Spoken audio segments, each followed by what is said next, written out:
My name is Paige. I work here at the Neighbourhood Community Partnership, and I'm what's known as a Neighbourhood Regeneration Officer.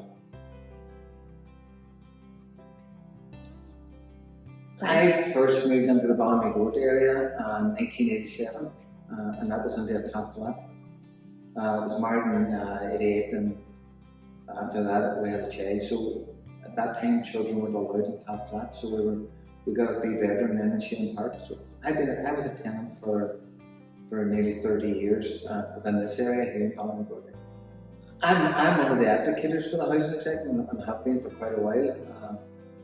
Not only were they very supportive of me, the managers were very, very hands-on within Neighbourhood, and I think that was a good thing for the housing sector because it showed their willingness to help people on the ground, and some of the warden schemes and things was introduced by the managers that proved it. Well, prior to the lockdown, we done a door-to-door exercise, identifying people who were isolated, lonely, on their own, vulnerable adults. So what we done during COVID then, for the last 18 months, we initially at the very start, we phoned them every day, just to see if they needed anything, if there's anything we could do for them. This has now been scaled back to once a week now, and I think some of them are glad to see that. At the start, it was okay, but you were dealing and getting into their privacy, but no, they do wait on that phone call, and sometimes they phone them, you don't phone them. But now things have changed. COVID has changed everything, and it's changed how we work with communities and how we deal with communities.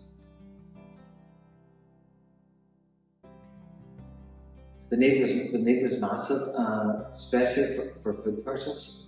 Some of the schools were off, so they had pressure on families to bring in extra food.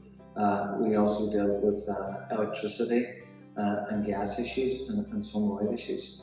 There was funding to support communities and the Partner for Communities for help within the communities around food parcels. But there was a massive demand for food parcels, and it was scary because obviously people were in dire need, and it was good that we stepped in to help.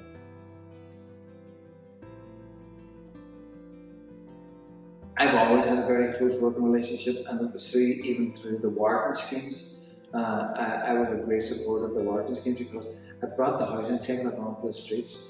People for the first time then could identify housing executive workers. They wore their blue coats, housing executive wrote them.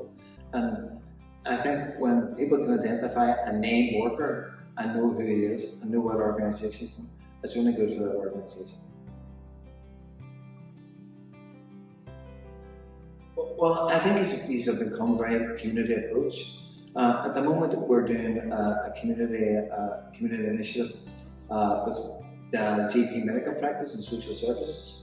The housing executive are now involved with it through the new manager at the Common Terrace, and I'm sure she's going to be very, very proactive. It's going to be a GP practice identifying people within the community, and then that programme will be worked with ourselves in DHCP and with the housing executive and the GP medical practice. So housing executive have come a long way from people coming in looking for houses. It's now community gardens. It's now bringing in car pots for community gardens, and as I say, it's looking at issues that are directly affecting people within the community. Well, we always have plans coming up with the housing executive because, as I say, the housing executive have always been very proactive with us. They're always very hands-on. We will be working with the housing executive during the summer festivals within the community. The housing executive will be here. We will be working with the housing executive with the older people's parties within the area. They will be here. The housing executive are never far away, and they're always very, very, very good to come when we need help. They always put their hand in their pockets and give money where money's needed. So, as I say, 50 years anniversary, the housing have come right around now to deal with communities straight on the streets.